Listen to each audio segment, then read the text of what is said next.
Pergunta: mas todos os objetos e coisas encontradas em trabalhos de bruxaria são de fundamento maléfico? Ramatiz: é muito natural que o enfeitiçamento, dada a sua antiguidade, ainda seja uma ciência obscurecida pela superstição, pois desde a Lemúria e a Atlântida tratava-se de arma terrível com que certas tribos se exterminavam reciprocamente à distância através da mobilização e do emprego de energias maléficas aniquilantes. Mais tarde, os sacerdotes prudentes tentaram velar o mecanismo perigoso da magia, ao verificar que as criaturas malévolas e vingativas lhe mobilizavam os recursos para fins destrutivos.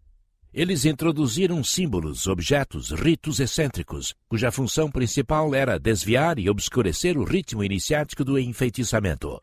Havia necessidade de velar deliberadamente o processo mágico, que podia catalisar a vontade humana e dominar as energias poderosas do mundo oculto. O homem do povo tornaria impossível a vivência humana, caso pudesse dispor das forças incomuns da natureza a seu modo, semeando malefícios de vinganças e desforras recíprocas. Por isso, os processos de bruxaria apresentam acessórios ingênuos, excrescências ridículas ou extravagantes, que deixam confusos os estudiosos do assunto, embora se verifique no enfeitiçamento feito por entendidos um ritmo científico disciplinado por elevada ética mágica. A magia, atualmente, predomina em sua expressão mais iniciática, no campo original do mundo oculto, pois é processo que atua através do corpo astralino do ser, podendo dispensar, pouco a pouco, o uso tradicional de objetos para a condensação fluídica incomum no plano físico. Futuramente, a ação maléfica do feitiço será desenvolvida mais propriamente pela ação mental dos feiticeiros e seus alcoólitos desencarnados. Mas, devido à tradição e à incipiência da maioria dos fazedores de feitiços, a bruxaria ainda requer o uso de objetos e coisas materiais, que funcionam como condensadores representativos dos 3 reinos da natureza. Pergunta: que significam os condensadores dos 3 reinos da natureza usados no enfeitiçamento? Ramatiz: no processo de enfeitiçamento firmado na matéria, o mais importante não é a configuração ou a forma das coisas e dos objetos em uso malévolo, mas a natureza do seu conteúdo energético que os sustentam no cenário da matéria. Assim, quaisquer corpos ou coisas podem ser transformados em acumuladores ou condensadores de força maléfica e servir de base na bruxaria independentemente de sua constituição física. Importa que sejam de cobre, ferro, alumínio, níquel, chumbo, prata, ouro, etc., mas que estejam fortemente impregnados das emanações pessoais da vítima. Daí o motivo de encontrar-se no processo de enfeitiçamento medalhas, moedas, agulhas, abotoaduras, brincos, canivetes, chaves, correntes, braceletes, anéis, emblemas distintivos ou piteiras, que firmam as energias do reino mineral. Grão de milho e, habitualmente, cereais, certos tipos de palhas, ervas tóxicas, raízes de odor agreste, raspas de madeira de boa condutibilidade elétrica, como o cedro, olmo ou álamo, que durante as tempestades atraem com mais facilidade os raios e coriscos, os quais representam as forças do reino vegetal. Cabelos, sangue, urina, resíduos humanos, ossos de defuntos, sebo, penas arrancadas de aves ou crina de animal, que asseguram o vínculo dinâmico do reino animal. Na Caldeia e no Egito, os antigos feiticeiros conseguiam firmar feitiços completamente indestrutíveis no rastro das criaturas, quando obtinham das vítimas lágrimas vertidas em momentos de desespero ou roupas femininas do período catamenial. Ainda hoje costuma-se usar tocos de cigarros, pentes, escovas ou peças de roupas impregnadas do calor, magnetismo e dos eflúvios emanados do corpo etérico da vítima. Os mais entendidos potencializam o trabalho maléfico com fotografias, miniaturas de bonecos de cera. Os condensadores, então, funcionam como multiplicadores de frequência mórbida, captando energias de baixo teor vibratório e projetando-as sobre o local ou pessoa visada no processo enfeitiçante. Daí também os feiticeiros mais abalizados preferirem as coisas que tenham estado em ambientes enfermiços e contatos fúnebres, como fragmentos de mortalha e apetrechos de caixões de defunto, os quais estão impregnados das auras de sofrimento, desespero, medo ou depressão psíquica de irradiação mórbida. Pergunta: qual é a ação do milho e outros cereais, inclusive os resíduos animais, na prática de bruxaria? Ramatiz: alguns cereais, especialmente o centeio, contém certas energias virulentas que alimentam satisfatoriamente alguns tipos de fungos venenosos, assim como provocam enfermidades semelhantes a certos estados de ergotismo e alteração da estabilidade mental. Os resíduos animais contêm o próprio tônus vital deteriorado das substâncias nutritivas e decompostas nas operações químicas do trato intestinal. Embora as nossas elucidações devam impressionar os ouvintes pelo seu aspecto algo repulsivo e mórbido de enfeitiçamento, a verdade é que tais coisas precisam ser explicadas sem mistérios ao público para que as criaturas comprovem a realidade científica do feitiço e potencializem as suas defesas psíquicas sob a força libertadora dos ensinamentos do Cristo Jesus. Na formosa parábola do semeador, em que o joio nasce junto do trigo, o Divino Mestre adverte quanto aos resultados dos pensamentos e sentimentos humanos, os quais germinam tanto plantas benéficas como maléficas.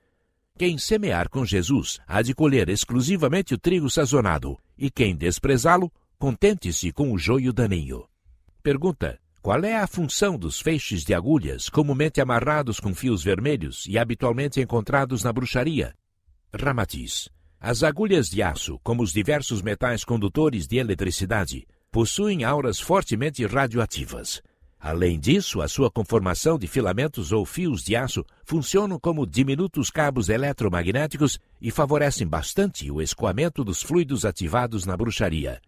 Aliás, repetimos, o enfeitiçamento dispensando a camuflagem lendária com que os magos prudentes lhe velaram um mecanismo específico é um processo puramente científico. Era a atividade conhecida e praticada desde os tempos imemoriais, que catalisava e projetava as energias do mundo oculto através dos recursos extraídos das substâncias fortemente radioativas, como aço, cobre e ferro, na confecção de agulhas, moedas, medalhas, etc. Pergunta: gostaríamos de melhores explicações a esse respeito. Ramatiz: segundo o conceito da ciência moderna, a matéria é energia condensada, ou manifestação letárgica e derradeira da energia materializada do mundo oculto, no processo de abaixamento vibratório que depois compõe o cenário físico do mundo exterior. A energia desceu, por assim dizer, do seu campo natural de vida e atividade para se fazer percebível pelos sentidos físicos do homem. Qualquer coisa, objeto ou ser, vibra simultaneamente na forma letárgica de matéria e também no estado oculto de energia, como um núcleo energético impregnado de éter físico sustentando a forma física tangível. Essa energia acumulada na forma de matéria é uma condição anormal, motivo pelo qual tende à fuga contínua de sua prisão estática. Em consequência, uma flor, pomba, homem ou pico de montanha estão envoltos e impregnados por uma aura de luz polarizada, que reflete o halo da própria energia a forcejar incessantemente para se libertar da prisão da forma. Cada objeto, substância, ave, animal ou homem tem o duplo etérico, ou seja, uma duplicata exata da configuração material exterior, um pouco mais ampla e que prossegue atuando incessantemente do mundo oculto, onde é a fonte de sua vida original. Os clarividentes desenvolvidos sabem que o duplo etérico do homem terreno, embora sutilíssimo, ainda é uma composição material modelada com o éter físico, cujo peso oscila entre 60 e 65 gramas. Assim, um fio de cabelo, um elefante, um pinheiro, uma agulha, faca, flor, laranja ou montanha são apenas as configurações visíveis, materiais e exteriores de outras figuras idênticas e etéreas, como se fossem recortadas numa transparência nítida de material plástico ou de papel celofane, sob vigoroso potencial de vida ativado no campo das forças magnéticas do mundo oculto. A ação mental e dinâmica do feiticeiro sobre o campo físico dos objetos e seres destinados à função censurável de acumuladores magnéticos de enfeitiçamento também se propaga pelo duplo etérico dos mesmos, obediente à lei de atração e coesão magnética. Os fluidos acumulados em tais objetos, sob a lei de atração recíproca dos semelhantes, vinculam-se à aura do duplo etérico da vítima, e disseminam-se pelo seu perispírito, causando enfermidades e perturbações que desarticulam o controle intuitivo dos guias sobre a pessoa enfeitiçada. As coisas e objetos materiais sob a força mental do mago poderoso, atuando-lhes no duplo etérico ou corpo vital, podem transformar-se em captadores de éter físico inferior e de energia astralina maléfica. Pergunta: a presença da cor vermelha, tão frequente em fios, contas, retalhos de fazenda e outras coisas nas práticas de bruxaria, tem alguma função importante? Ramatiz: O vermelho é uma cor física excitante e sanguínea, que facilmente se acasala ao campo vibratório das forças primárias acumuladas no processo de enfeitiçamento. As fitinhas e figas vermelhas são muito usadas para desviar a carga nociva do mal-olhado, sendo cor tão objetiva que excita e irrita o próprio touro.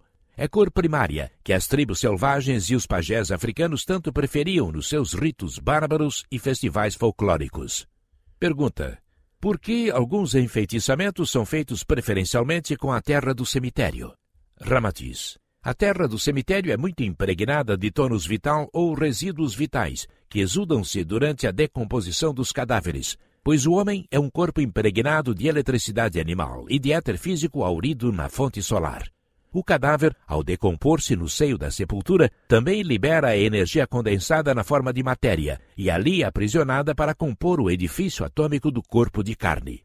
A terra saturada de humus magnético e fluidos mórbidos dos cadáveres transforma-se num excelente veículo para afirmar a bruxaria e fortalecer a obsessão. Certas falanges da Umbanda trabalham exclusivamente no ambiente de cemitério, porque os seus chefes são hábeis especialistas e técnicos experimentados que sabem operar com a terra impregnada de fluidos de defuntos no processo de feitiçaria.